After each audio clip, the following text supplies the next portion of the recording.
आज के वीडियो में लोग जानेंगे अगर आप भी एक क्रिएटर हो और अगर आपका पेमेंट कुछ इस टाइप से फेल हो जाता है तो ऐसे में देखो अगर आपका पेमेंट पहला है या तीसरा चौथा है फिर भी आप इस वीडियो को एंड तक देखना। मैं आपको बताऊंगा ये जो प्रॉब्लम है हम इसको कैसे ठीक कर सकते हैं। देखो मेरा जो पेमेंट आने वाला था वो फरवरी में मुझे पेमेंट आने वाला था, लेकिन वही पेमेंट मुझे अप्रैल में मिला है 10 तारीख को, यानी कि मुझे पेमेंट आते आते 3 महीना लग गया एक ही पेमेंट को। तो आज के वीडियो में हम लोग यही जानेंगे कैसे हम इस चीज़ को ठीक कर सकते हैं और उम्मीद करते हो इस वीडियो को देखने के बाद आपका जो भी प्रॉब्लम होगा आप उसको ठीक कर सकते हो। हालांकि अगर आपका पहला पेमेंट है या तीसरा चौथा भी अगर पेमेंट है तो वीडियो को एंड तक देखना अगर आपके साथ भी सेम प्रॉब्लम है। बाकी अगर आपको कोई भी चीज़ें जानना हो तो मेरे इंस्टाग्राम का लिंक जो मैं आपको डिस्क्रिप्शन में दे दूंगा, आप मुझे मैसेज कर देना, मैं जब भी देखूंगा आपको रिप्लाई जरूर कर दूंगा। तो हम वीडियो को आगे बढ़ाते हैं।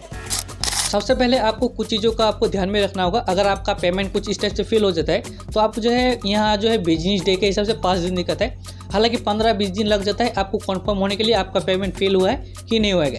और पेमेंट फेल बेसिकली 2 रीजन से ही होता है। देखो अगर आपका पहला पेमेंट है या तीसरा चौथा पेमेंट है, दोनों का जो मेन रीजन है वो दोनों का सेम है। देखो अगर आपका पहला पेमेंट है तो हो सकता है आपने जो बैंक खाता ऐड किया होगा तो उसमें आपको एक चीज़ ध्यान रखना होगा, जब आपने एडसेंस अकाउंट को बनाया है जिसका आपने डॉक्यूमेंट्स देके एडसेंस को बनाया है उसी का बैंक खाता आपको जोड़ के रखना होगा। ऐसा नहीं कि आपने खुद का लगा दिया और जब आपने एडसेंस को बनाया आपका मम्मी पापा का या तो फैमिली का किसी दूसरे का आपने लगाया हो, तो ऐसा अगर आप करेंगे तो आपका पेमेंट फेल होगा, वो 100% गारंटी है। दूसरी चीज़ ये है कि पेमेंट जब फेल होता है तब आपको क्रोम के अंदर जाके एडसेंस अकाउंट को ओपन करना। या पेमेंट सेटिंग में जब जाएंगे नीचे यहाँ देखो जो यहाँ लिखा होता है ना, यहाँ किसी किसी का ये लिखा होगा अकाउंट इज क्लोज भी लिखा होता है। ये बेसिकली क्या होता है, बहुत दिनों से मतलब वो चीज़ ऐड होके रहता है तो मतलब कोई भी लेन देन नहीं होता, तो ये बेसिक चीज़ की वजह से भी ये प्रॉब्लम होता है। और आपको अगर आपका तीसरा या चौथा पेमेंट है, मतलब मानो कि पहले आपका 1-2 पेमेंट आ गया है और तीसरी चौथे पेमेंट में आपका ये अटक गया है, तो यानी कि आपके जो गूगल एडसेंस अकाउंट है उसमें हालांकि कोई भी प्रॉब्लम नहीं है, लेकिन आपको फिर भी अकाउंट मतलब पेमेंट सेटिंग के अंदर जाना होगा।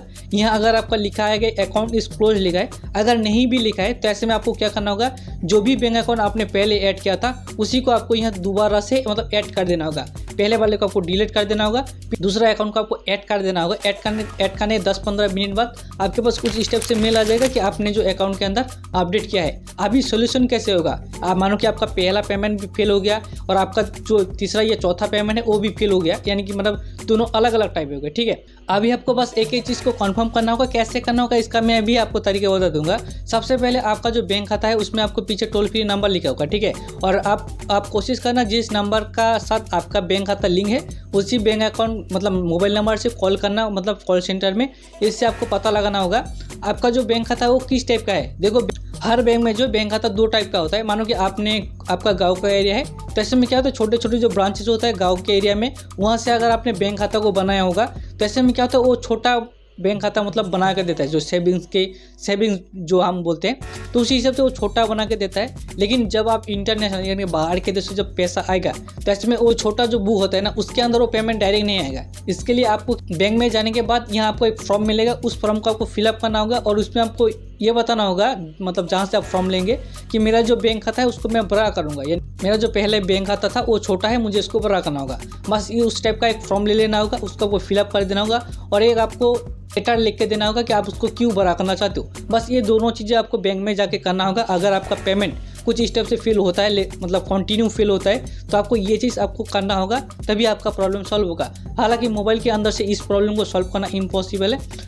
अगर आपका बैंक खाता बड़ा है पहले से ही और अगर आपका पेमेंट ऐसे फेल होता है तो एक बार अपडेट कर लेना। अपडेट करने के बाद अगर आपका प्रॉब्लम सॉल्व हो जाता है तो सॉल्व हो गया, अगर नहीं होता है तो ऐसे में आपको बैंक के ब्रांच में जाना ही होगा, ठीक है। तो ऐसा नहीं कि ये प्रॉब्लम बहुत बड़ा प्रॉब्लम है। हालांकि मुझे जब पता नहीं था तो मुझे बहुत बड़ा लगा था, लेकिन ये प्रॉब्लम बहुत छोटा है। बस आपको ये कंफर्म होना चाहिए कि आपका जो बैंक खाता है वो छोटा है कि बड़ा है। अगर आपका छोटा है तो उसको आपको अपडेट करके बड़ा कर देना होगा और आपका जो प्रॉब्लम है वो सॉल्व हो जाएगा।